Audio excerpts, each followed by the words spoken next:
access the podcast of OA. Located deep within Sector 14845 and powered by the Emerald Light of Will, the podcast of OA is your guide to the Green Lantern universe. Hosted by Lantern Myron Rumsey, the podcast of OA begins now. Hey, Green Lantern fans, welcome to the podcast of OA, episode number 236. I'm Myron Rumsey, and as always, I'm joined by my friend on the other end, Mr. Phil Bova. Phil, the holidays are upon us. They are. They're here. My last day was yesterday, so I'm up to the second. Oh, bragger. I got to work tomorrow, too. We're recording this on Thursday night, the 21st, so. Ho, ho, ho. It's almost here, man. I'm ready. Well, we've got a lot to talk about tonight. We've got two issues. We've got Green Lantern number 6 and Green Lantern War Journal number 4. We're going to do them both in this episode to kind of end out the year, although we might have a bonus episode before the end of the month. But I'm excited to talk about both these books because they're both really good books. Oh, they were fire. Definitely fire. Yep. So I'm excited to talk about it. But as always, before we get into the comics, we always talk about any kind of news that's out there. There hasn't been a lot since the last time we talked. James Gunn did come out on social media. There was a conversation with a fan, or he responded to a fan on X/Twitter about Green Lantern uniforms. And they asked whether the uniforms were going to be CGI. And James Gunn made his response was that the only time they do CGI costumes is when they're CGI characters. So that tells me we're going to see, obviously, real costumes, which I'm excited for. I can still see maybe doing the CGI raised logo bit, but I don't know if they're going to do that or not. Yeah. So we'll see. I mean, he may stick to a classic format, which, to be quite honest with you, I'm okay with that. Yeah, I'm certainly fine with that. I don't need it anything like the last. I mean, the last one wasn't bad, but it was like, I thought they could have done better or whatever. Yeah. That's 2011. I wasn't thrilled with the way the costume looked, especially the feet and the way the colors kind of blended together versus having more standard lines. But it wasn't the worst thing I'd ever seen, but it certainly wasn't the best either. Other things, John Stewart and Hal Jordan are going to appear in the first part of the Crisis on Infinite Earths animated film series. That comes out in January, so that'll be interesting. I'm excited to see that. I don't recall seeing the voice casting. I did see Nolan North for Hal, but I didn't catch who was doing John. Did you? Mm-mm. Yeah, I didn't catch it.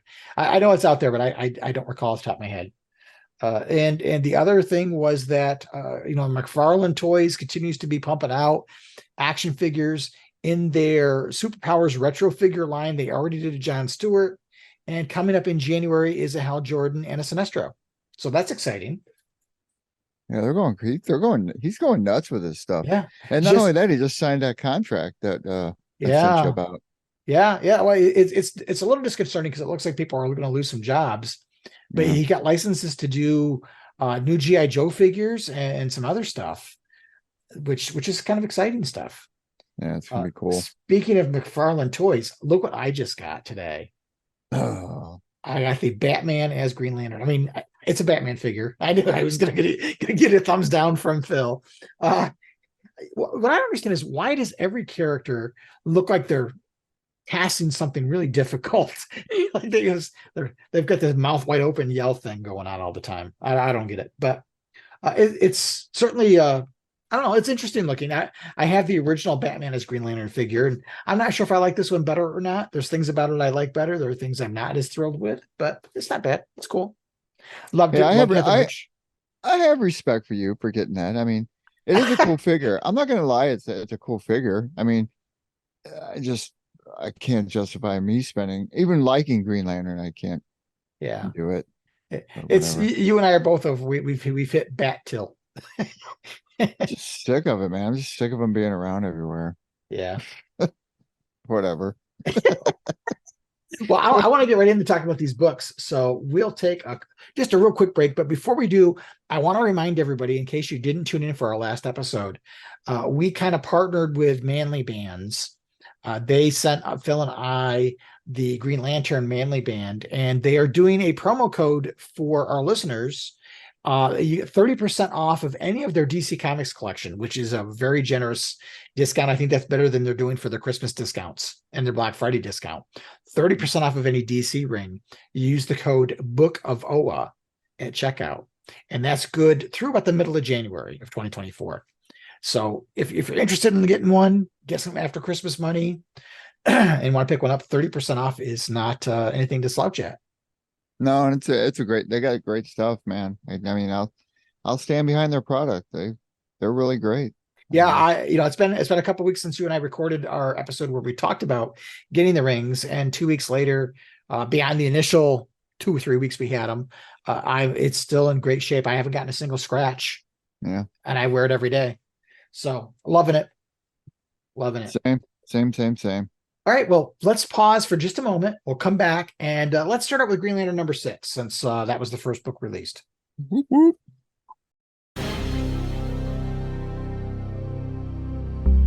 This is Salak, Green Lantern of Sector 1418, and you are receiving the podcast of Oa. The podcast of Oa.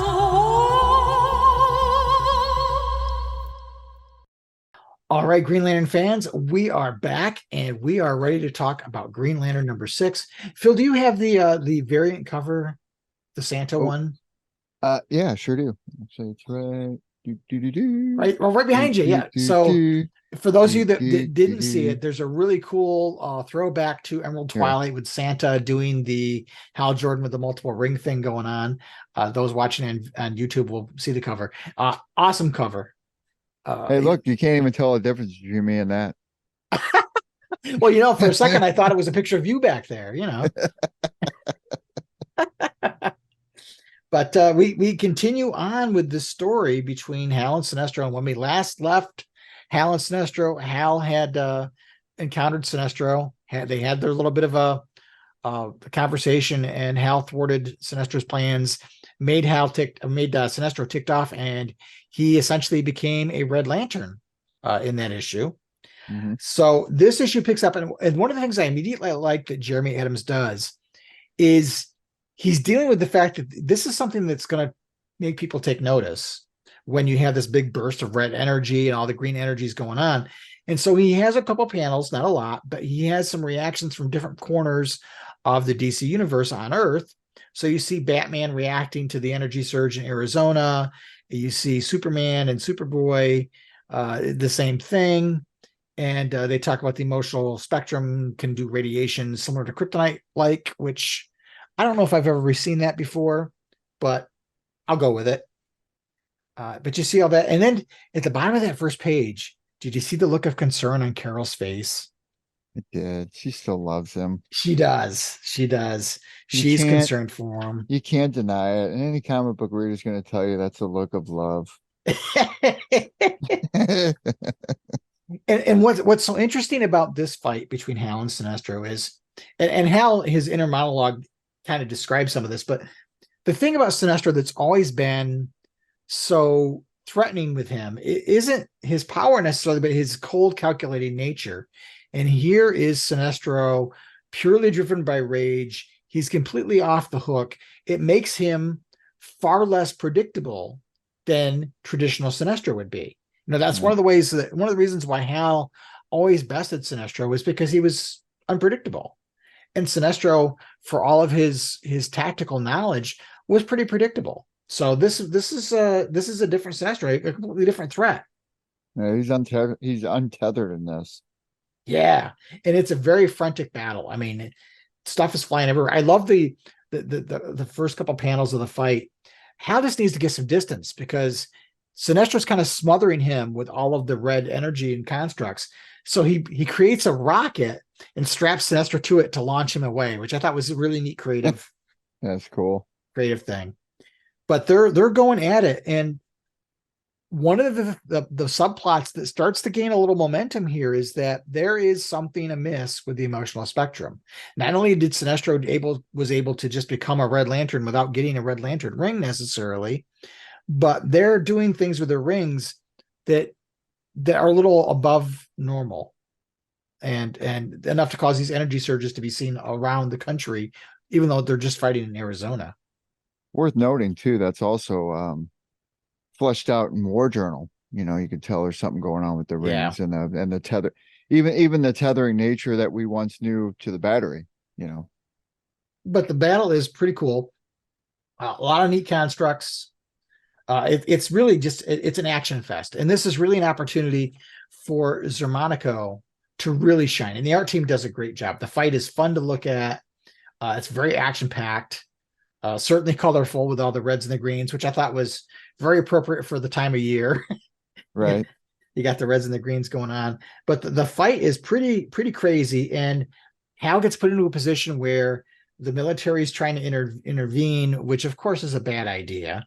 And so Hal now has to deal with rescuing the pilots while dealing with Sinestro.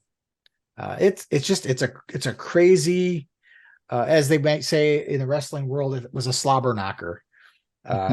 These guys are just going at it.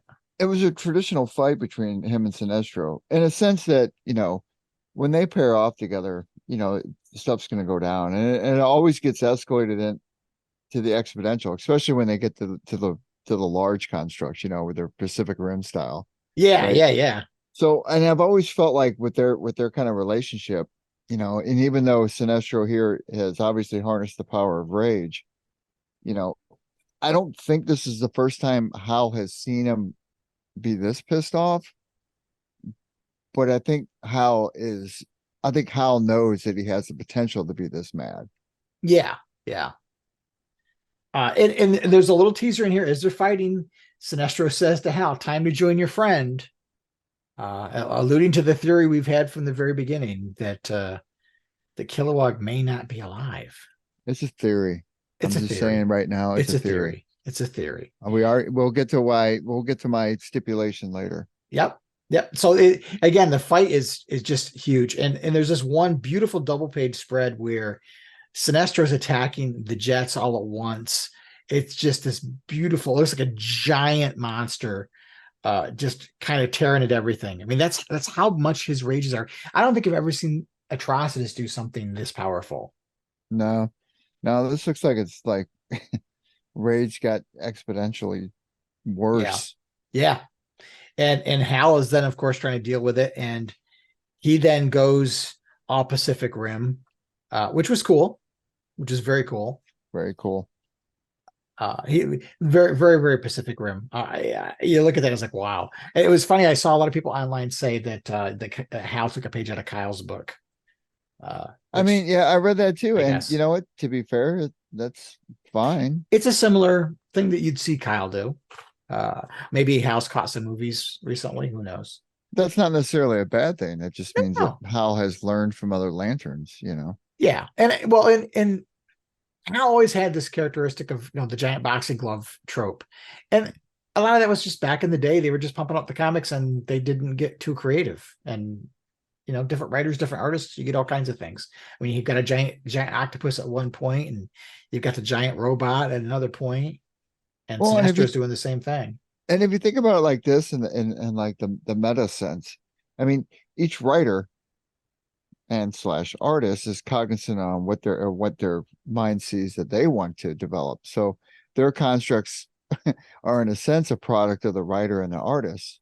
Right. Not necessarily Hal Jordan or not necessarily Cal Rayner. That's what's cute about it. So think about that one.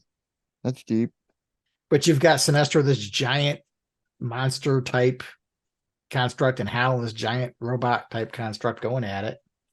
And there's some collateral damage on the ground, but you see when they get to a point where the emotional spectrum energy explodes, and it's not red light and it's not green light and it's not a combination of red, green light, it's white light, which is again all the colors of the spectrum combined. So it's interesting when this happens. It is just this absolutely horrifically large explosion, enough to cause damage to the buildings and structures around them.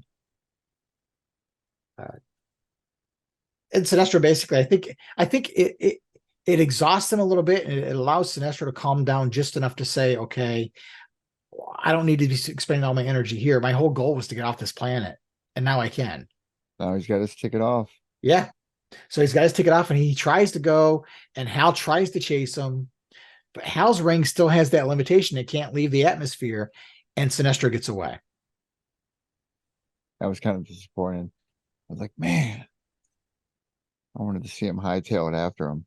Yeah, I did too. But I get it because there's more to be told, and this allows Sinestro to go off, and who knows, maybe we'll see a new Sinestro Corps, but it'll be all Reds. That would be That'd be kind of Fear cool. and Rage combined. That'd be kind of neat. Yeah, it could be kind of cool. So I'm interested to see what Adams does with this. And at the end of the day, Hal goes back to his trailer, and there's Kilowog, and a new person shows up. And this is something that, since the Green Lantern the animated series has been on the air, and I guess we should warn people just momentarily. We're going to get into spoilers right here. So if you have not read this issue, you may want to skip ahead because we're going to get into it. We're not going to pull back. When I wrote my review, I held back on any of these details because I didn't want to spoil it for somebody who might read my review but had not read the comic. But here we're going to go not spoiler free. We're going to go into spoiler territory. But Razer shows up, and it's not Red Razer, it's not Blue Razer, it's just Razer, and he's like got bandaged knees and bandaged hands. I don't know if those are just. It doesn't look like it's from damage, but they're just maybe a style choice. Looks like a choice. Yeah. Now, correct me if I'm wrong. The last time we saw Razer, he didn't have a red lantern ring. He had a red and a blue. Oh, that's right. When he showed up on Young Justice. But this implies that everything that happened in the animated series, in some way, there's a connection there. It doesn't go into details. But at this point, then Hal reveals that Kilowog is dead. But you and I both have an idea that, Hal thinks he's dead. I mean, that's my thing. I mean, that's my hang up with this whole thing. I mean, I just don't. Kilowog's not a one-off. Right. I mean, you can't. I understand that people have the reservations on what lanterns get killed and where they go, and even if they get killed anyway, or even if they're killed, and it doesn't matter because the next writer will bring them back. But my point is, like, Kilowog's not that character. You don't take a magnitude character like Kilowog and take him off the page. That's like taking your star quarterback, out of off your team. So while there could be some validity to the fact that he's dead, I'm either thinking it's bogus and Hal thinks that he's dead and something else is going on, or Kilowog is unreachable, can't contact him, and that's going to be revealed later on. I don't think you'd kill Kilowog, man. I think Razer showing up is not just fan service. No, if not. There's a purpose. Yes. And if Razer is showing up on the pages of the book, the relationship between Razer and Kilowog were a big piece of that series. So yeah, it really was. I mean, I kind of expect there to be something more. Obviously, we're going to get at some point. It teases the next issue. We're going to find out what happened on Korrigar. We're going to find out. Maybe we'll know, because again, we haven't seen a body, and the old adage, no body, no death. So I mean, they haven't shown anything yet. They just been allusions to the mentioning of Kilowog's gone, and we don't even know we don't have any clue what happened on Korrigar, right? Hal Jordan doesn't even know what that. Well, he must have been there.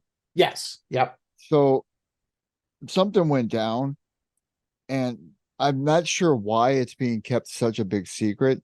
And the only reason I could think, okay, well, it wouldn't be kept that much of a secret, is if there wasn't something that you're going to reveal later on down the line that's going to be big for the fans. Yeah. If that's the case, then it's a search for Kilowog. I could also see this is where traditionally you would end your story for the trades, 6 issues.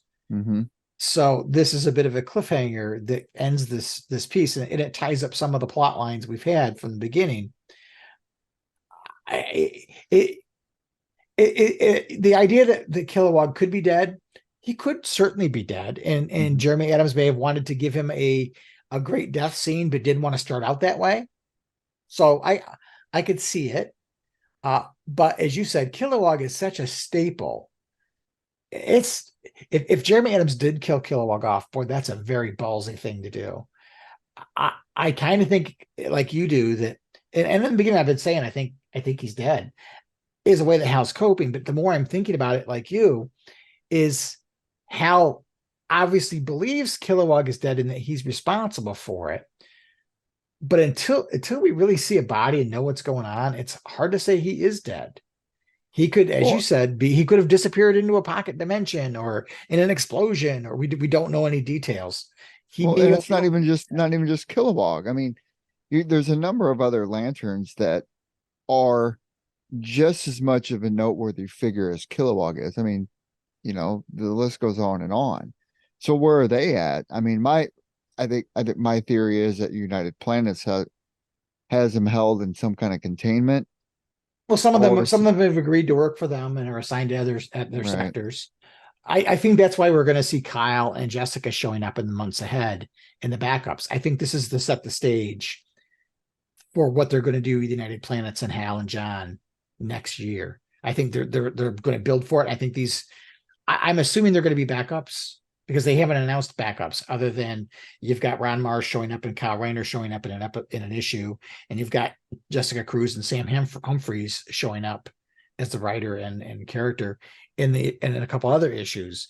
It almost feels like they're going to do one-shot backups to show us where these other characters are because their paths are going to come together. It's a good boiling pot. I kind of like it. I mean, if that's the play here, I mean, that's new. I mean, that hasn't really been done before as far as the lead up to a big event. Sure, you've had little, nuggets dropped here and there in your little breadcrumbs, but nothing like doing some backup stories with some mainstream Lantern characters and then tying them all into a Lantern Corps event where it takes on the United Planets. And I'm down with that. I'm down with the Green Lantern Corps versus the United Planets. I want to see that epic battle. Yeah.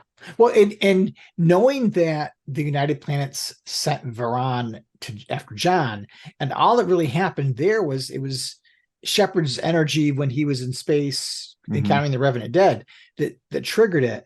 This has got to be sending off like warning alarms to the United Planets. There's going to be a collision course here. We're going to have some interaction with the United Planets. There's no way they can ignore what just went down in this issue. Well, and that's the question, right? Because over in War Journal, you got the United Planets involved, and they know what's going on with John Stewart. So yeah, so I excited to see Razer. Very excited for that. As a diehard Green Lantern animated series fan, loving that. Though Kilowog being dead, yeah, we've been talking about it since the second issue. You and I talked about it off mic after the first issue, but after the second issue, we kind of came forward and started talking about it. And yeah, it certainly looks like Kilowog's dead, but is he really dead? And you, sir, made a comment that if Kilowog is really dead, what are you going to do? That's it. I want to start reading a Batman book. And here's the thing. I'm not just going to read a Batman book just to throw a Batman book at me. So, I mean, if we have any listeners out there that recommend a trade that I read, or I'll do a 12-issue Batman book. I'm cool with that. Oh, I thought it meant we were going to read the ongoing. No, I'm not going to read it for good. Oh, okay. I thought. Okay, well, if we're going to go the ongoing route, that's fair. I'll take that bet too. And if that's the case, and I mean, I guess I could do Detective Comics, but keep in mind, what number Detective Comics are they on? I can let you know that all those before it, I have no idea what's going on, so I never read them. That's a big number. Detective Comics is up there. You know it is. Kilowog is my second favorite Green Lantern character. I have a hard time wanting to see him gone. I don't want to see him gone. He's not dead. Relax. But it's almost worth it to see you have to read Batman. Yeah. That's fine. And here's another thing. If they brought Razer back, where's Aya?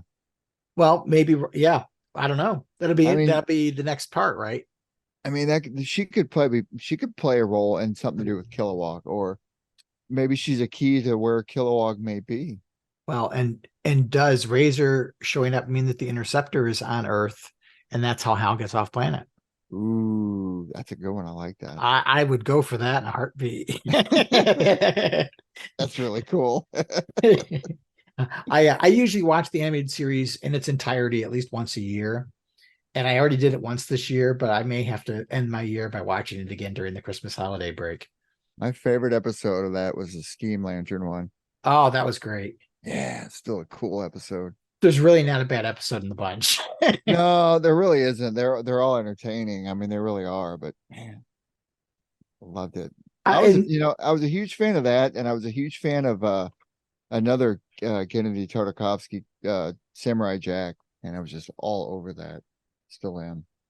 I noticed we had two artists in this issue. We had Zermanico and Scott Godlewski. Never heard of him before. I have not heard of him either, but I think Godlewski drew the stuff at the end because Hal looks a little bit different, but the art style wasn't so different that I think Godlewski drew the last 2 pages. I think because there is a difference in the art style, but it's such a natural break in the story that it really didn't stand out. I noticed Hal's face was a little different. It had a little bit of an anime style to it, maybe. Maybe a little softer, but it wasn't so like I always have a hard time when you switch artists because sometimes their art styles don't blend together well. But here, I think because it was a change of scene, you didn't mix the two artists during the fight. At least I couldn't tell if they did. Right. It didn't stand out like a sore thumb to me. Then of course at the end of this issue we got Batman the Knight by Chip Zdarsky. There, I could start picking that one up. Oh, on the back cover, yeah. And I suppose we should talk a little bit about Sin Sun. Not a whole lot happened in this issue. I mean, there's only 5-6 pages for this, and really this is. It looks like it's taking place a little bit further down the road timeline wise. Sin Sun's a little older. Korg, he's tried to escape. He is not successful. So I almost felt like these pages really didn't do much other than show him being a little more confident and a little bit older, and then not able to get off the planet, and he's right back where he started. Again, don't want to put it down. It's not for me. It's not my style of art. It's not my style of character. So it's just kind of there for me. It is what it is. Yeah, and if people are digging it, that's great for them. It isn't. I'm not gonna hyper criticize it. It's not my thing. No, I probably won't read it. I flipped through it and read it just to know what's going on, just in case there's something good. And if I'm going to write a review, I kind of feel like I need to read it. That's fair. But that is Green Lantern number 6. Awesome book. We've said it before. We're living with an embarrassment of riches right now because we've got 2 great books as ongoings, and then we have the Alan Scott series. Well, then you add 3 because, well, I will say that the second one, well, we can talk about when we talk about it, but I will say that the Alan Scott book is still a good book. I need to read issue 3. I haven't started issue 3 yet, but it hasn't come out yet. And okay, so that's why. Yeah, I think it's out I think it's this next week. But some of the covers, man. Oh, some of those covers and those variant covers, they're really doing justice with the character. They look good. All right, my friend. Well, we are going to take a quick pause, and we're going to come back and talk about Green Lantern War Journal number 4 as our love fest continues. It is. Manly Bands is offering a very generous discount to our audience by giving us a discount code for 30% off of any of their DC Comics licensed rings. Simply enter the discount code Book of Oa, all in one word, to take advantage of this great opportunity. The code is good until January 15th, 2024. A big thank you to the staff at Manly Bands for providing us with rings to review and for giving our audience a terrific discount on your products. Visit their website at www.manlybands.com to check out all of the great rings they have to offer. All right, fellow Owens.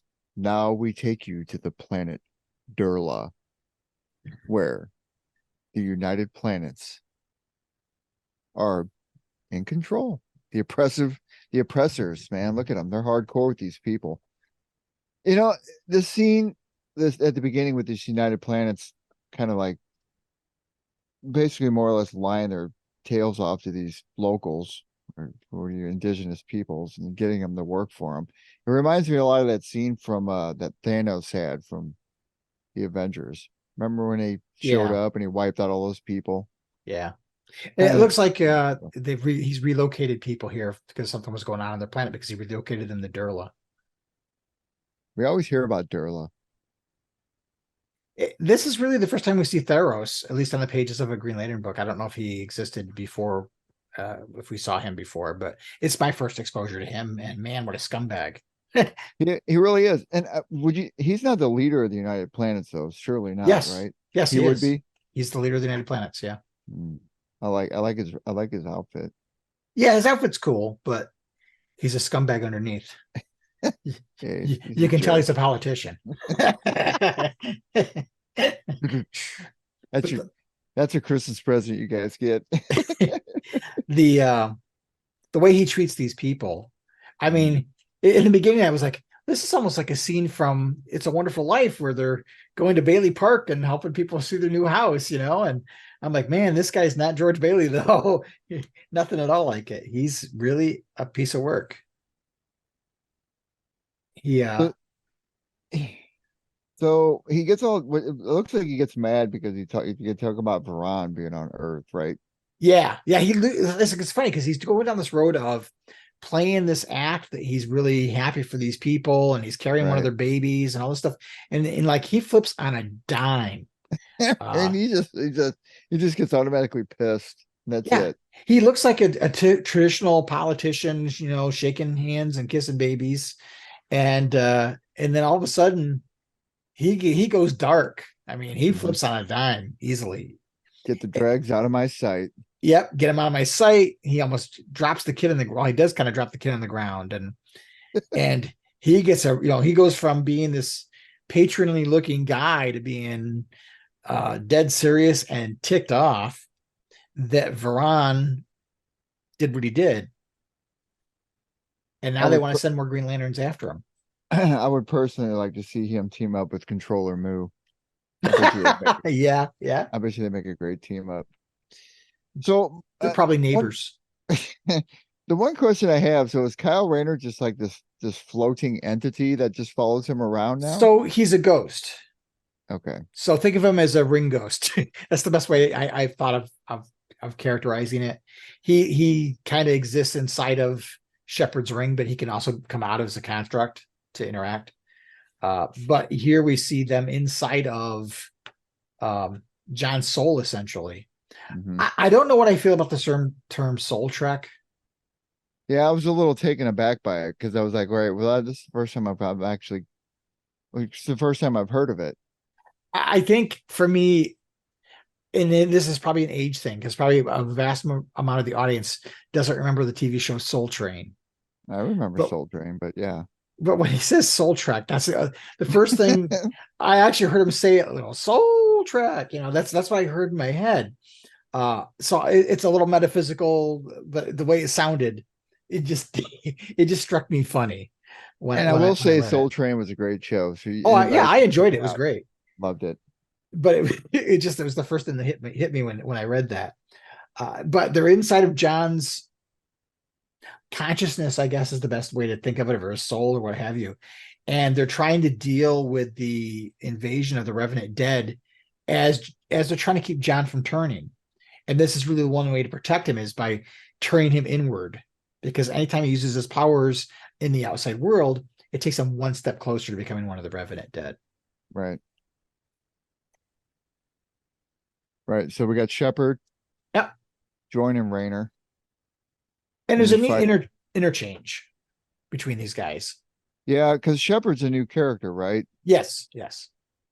So I'm sure more will be revealed about him later on down the line, I hope. Yeah. But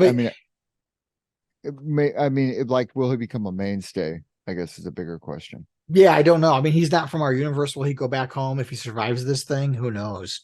What I found interesting was Shepard knows the other John, but he doesn't know our John. So this is a John who has not made the same travels yet as the John he's familiar with. Yet this John is still educating him in the same banner. There's this whole thing about being over reliant on the ring. But you see them trying to deal with the Revenant Dead and fighting together. It was interesting to listen to John's interchange with him about the over reliance on the ring. I found it a little ironic because the way that John defeats these guys is by creating a bunch of things with his ring to defeat them. So I was like, well, you're kind of both relying on the ring, but whatever. Beautiful looking fight though, with the dragons and the soldiers and so on. Interesting fight. Certainly, it's all action packed, and really, this entire issue really kind of takes place for the most part inside of John's consciousness. Yeah, basically the whole time does. But it time shifts because you go to Metropolis. Yeah, we eventually jump back out of this because John and Shepard and Kyle, despite being able to beat the Revenant Dead, it's too much for them. There's just too much coming. And at one point they jump back out and they're in Metropolis, and John is really starting to turn. That even though they did their best efforts, it was just holding them at bay for a little while longer. And it's coming out. But we try a new trick with the ring. Yes, and they take Varan's ring, but Varan's ring is not just a Green Lantern ring, it's the ring that's kind of infused with the Radiant Dead stuff. So I would assume because that's why the lantern is turned sideways, right? Well, it's inconsistent. Like when you first see the ring in Shepard's hand, the logo is the correct way. Oh yeah, there it is. But on the cover and later on, it's rotated 90 degrees. It's one of my pet peeves. Forgetting to do the colors of the boots correctly and doing white boots, messing around with certain things like the ring logo being sideways are two of my artistic pet peeves. And it shows up on a couple of occasions. It even shows up on the cover of the issue. When you see John in the anvil, it's sideways there too. And I think that would be a consistent sign that this ring is different. That way you could take notice of the fact that it is Varan's ring. I think it's just artistic slip up myself, but well, so you got the cover it's sideways, and then this other page is sideways, and then the only one that it's up and down is when it's in his hand, right? Yes, and then when it's kind of floating there, it turns sideways. But I think it's just sloppy art. But that's just me. maybe there's something out there. Let me know. Maybe there's something there, but I've seen it. It happens. It's happened a number of times in different books.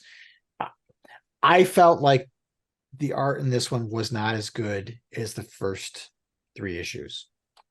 I felt the art was just a little muddier, and I don't know if it's the coloring work. Obviously, the pencils are the shape of the ring. That could have been done by the inker too, for all I know.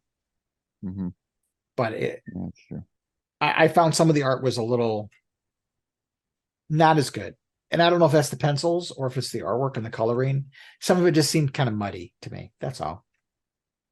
But they go back to Steelworks, and really cool section where basically John wills this ring to work for him, and it's not a standard Green Lantern ring. So in the end of the day, and you see it again here where the ring logo sideways further on in the issue,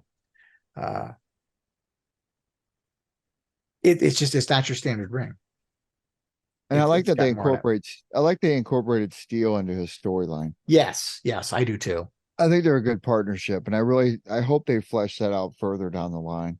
I do too. I think, at the end of the day, if John stays on Earth and continues to work for Steelworks, I think that's a great piece of supporting cast for him to have, and living in Metropolis. And that's kind of the way that Johnson was leading into it, going into this story, prior to John getting infected.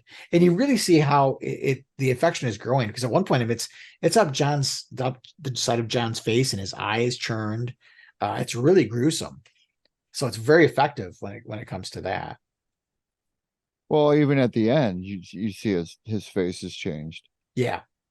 Yeah. And they've tried to use this to save him. He's willing himself to use it. And at one point, I mean, it looks like it erupts on John even more as they're going, and he lashes out at Shepard. But he, in the end, and to me, this is part of the hero's journey. This is him going through the tribulations that he has to go through, but standing on his own and overcoming it through just sheer force of will. So it looks like they infused some kind of Genesis energy with the ring. Yeah. And And then that does work. And here we are, the ring is sideways again, by yeah. the way. And then when he has it on his hand again, a minute later, it's back to normal. That's Oh, why darn it. I think it's just, I hate to say it, it's just sloppier. But anyway, they go, he goes into this realm. And this reminded me of, I can't remember what they called it, but remember when Hal Jordan committed suicide and died essentially, and he was in this shadow realm where Tomar Ray and some dead lanterns were. This reminded me a little bit of that, but it's obviously different. And on the rock face you see up near the top, you see the Dark Star symbol. Wait a minute, where are you looking at? What page you on? I don't know the page number, but this is when John has the ring on and he's gone kind of inside the ring essentially, and he's encountering the Revenant dead, and he encounters Varan inside of this Emerald Space, was what they called it before. That's what it was, is Emerald Space. Oh, that's right. That little star in the Yeah, that's the Dark Star logo. That was the logo we saw before on the the Revenant Queen. So obviously this is all connected. So you got to wonder, how do the Dark Stars tie into this? I'm this part really has me fascinated, because I've always been fascinated in the Dark Stars. So Me I'm too. interested to see how this works out. Maybe here's another one. I'm going to throw a curveball. Maybe Kilowog is a Dark Star now. You never know. You never know. But he encounters a bunch of these guys in this dark space area there, and he ends up fighting Varan for the ring again. And of course he triumphs and he comes out of it. And then you see him kind of rise from the ashes with a new outfit. Mm-hmm. Which cool. is it's pretty cool. I got to see it more in action. It reminds me a little bit of Shepard's, the way that some of the lines are on it, but I like it, I think. Yeah, it's pretty cool. So they're going to go hunt for the Revenant Queen. Yep. I think the only thing I don't like about the outfit is the way the boots look like thigh highs, but I like the lines though. I don't know. It's unique for John. It's yeah. cool it's cool to see him get a new updated outlook, you know. But yeah, what John is saying is that this ring allows him to feel where they are. So this gives him an opportunity to hunt for them and put him on the offensive. Man, And feels like both of these issues are just amping up, right? oh yeah. And it looks like, by the time he comes out of this, he seems to be purged from the Radiant Dead, or the Radiant Dead. It's the Radiant Dead and the Revenant Queen. I gotta get those straight. But he no longer has that stuff going up his arm. It's not on his face anymore. He's essentially purged it and claimed a new ring. So I don't know whether this ring is just channeling what he already has the ability for, or what. We'll find out more as we see more. But John comes out of it essentially with a clean bill of health. Yep, and he's ready to go on the offensive. I hope he takes Steel with him. I'm assuming Shepard and Kyle will be along for the ride. Yeah, you have to assume, because he asks him if you're ready, if you're Shepard, are you still up for it? So I'm excited. Both of these books have just been great. Yeah, they really have been good barn burner books. I mean, this book gets a little bit of a ding for me because of the art, but and it's just a little off this time, but Montos by and large has done a fantastic job. Just this issue I don't think was his best efforts. Yeah, the cover's cool. Yeah, even though the logo's sideways, but yeah, it's just, I have a few pet peeves, and that's one of them. So when I'm reading this, I'm like, they got that ring sideways again, There's nothing wrong with that though. I mean, I think as a hardcore diehard fan, I mean, you're entitled to have that kind of right. It's just like, you wouldn't see them draw the Batmobile with the Bat logo sideways on the door, would you? No. That would be blasphemous for Batman fans. Right. Come on. And not only that, Batman fans would rip that person apart. The ring is synonymous with the character. The character's about the ring, and you got the ring wrong. I mean, come on. I'm curious to know. You're gonna get me wound up now. I just want to know if it was a mistake, right, by the artist. Like, it'd be curious to know if, like, the artist came, oh man, that was really a mistake. And I feel, because if you're an artist and if you're a fan, that's a difference, right? Because if you're an artist, you're just doing it for a job. If you're an artist and a Right. fan, you're going to notice those little side notes like you, Mr. Well, Anal Retentive over there about Green Lantern, everything. uh, but it's both of these books. I think what bugs me about maybe more than usual is both of these books are so good, and the attention to detail has been so good that when you slip up like this, and it's one of my pet peeves, it really stands out for me. Yeah, it's kind of like one of those things like, really, you had one job. Well, exactly. Where's the editor on this? Didn't somebody catch this in the process? This had to go through you had the person drawing the pencils, and you had the colorist, and who inked it. I'm assuming maybe Matos inked it himself. You had the letterer, you had editors. You've got an editor and an assistant editor.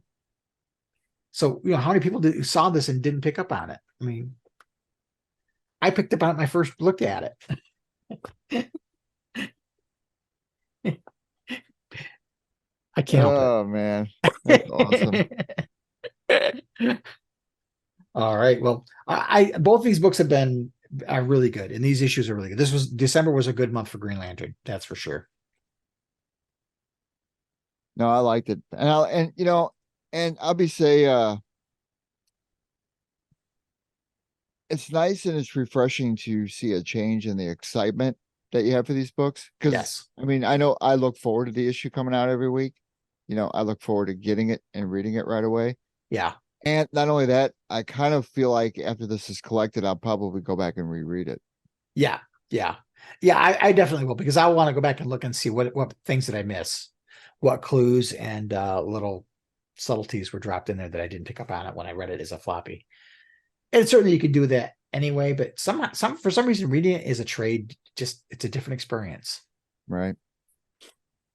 It was interesting. One of the things I saw on X/Twitter was Mark Millar gave the main Green Lantern book, the How book, recommendation as one of his favorite books of the year. He's been getting a lot of he's been vocal lately. Yeah. I think something bit him, and yeah, we'll have to be talking about that at some point, I think. Well, we'll get to that at some point. We don't need to do it before Christmas. No. He's gotten a lot of attention recently. Let's put it that way. Yeah. Yep. All right, friends. Well, we're going to take a quick pause. We're going to come back and talk about what we're going to do for the next episode and wrap things up. Listen up, Lanterns. It's time you took the oath with Green Lantern John Stewart. In brightest day, in blackest night, don't let the podcast of Oa escape your sight. Let those who worship evil's might beware my power. Green Lantern's light.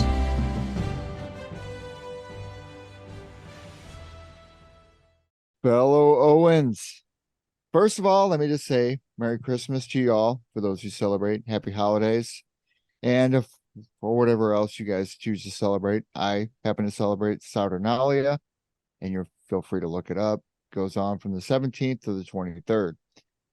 On that note, be thankful that we have such great Green Lantern books. I mean, both these books have been great. Adams has been awesome. Johnson, I mean, I read him. I read his Action Comics, and I can't express enough, if you're a Superman fan, how his writing style is just phenomenal when it comes to his characterization, and he really pegs John Stewart. So much so that I'm not even a John Stewart fan, but I like this book enough that it makes me a John Stewart fan. I think that's a good way to put it. Yeah, I mean, he's killing it, and I like reading it, and I look forward to reading a John Stewart book, because I'm interested in where he's going with this. I mean, and it's really cool what kind of journey Stewart is going on, and vice versa. It's really cool seeing what kind of journey Hal Jordan's going on too. So, both these guys are top tier Lantern characters. So conversely, it's nice to see where they are going and where they're going to end up together. Right. Yeah. And we, as we talked about last episode, they have been talking about doing some kind of an event crossover type story in 2024. So I'm really looking forward to that. There's a lot to look forward to next year. I am more optimistic than I have been in a while. So I'm really looking forward to, at least in terms of the comic world, what happens with Green Lantern in 2024. You bet. Me too, man. So Good stuff. we are saving our listener feedback, because what you and I are going to do, we're going to try and do a third episode in December, and we're going to do a review of Alan Scott. Hopefully we'll be able to talk about all 3 issues, and then we'll catch up on listener feedback, because there's a bit of it that's been piled up and we want to respond to all of it. And people have taken time out of their day to send us feedback and comments. We want to take the time to respond to them. And sometimes I feel like we kind of rush at the end of the episode because we're trying to do it in an hour or less, and we don't necessarily do as good of a job as we could. So I want to kind of focus a little bit on that. So we're gonna do our best efforts. It depends on how the holidays go, but we're gonna do our best effort to try to get a third episode out, potentially before the end of the calendar year or very early in January, that does Alan Scott and listener feedback. I'm down for it. So, Phil, you said it very aptly earlier. No matter whether you celebrate Christmas or what holiday you celebrate, or even if you don't celebrate a holiday, we certainly wish you guys the best of this festive holiday season and the best wishes for 2024. We couldn't do this without you guys. We appreciate you all. We appreciate the fact that you take the time out of your day to listen to what we might have to say, and we hope that what we say adds value to your fan experience, as always. So, my friends, we will wrap this up. Again, the best to everyone, and we will be seeing you soon when we start talking about Alan Scott. So until next time, treat each other well, keep that power ring charged, and make every day your brightest day. Look at you go, man. I'm sitting here with an infrared light charging up. Take care, everybody. We'll talk to you soon. Thanks so much for watching this Green Lantern video from the blog of Oa. If you liked what you saw, please subscribe to our YouTube channel. You can find even more great Green Lantern videos, reviews, podcasts, and more at our main website, www.blogofoa.com. So until next time, keep your power ring charged and make every day your brightest day.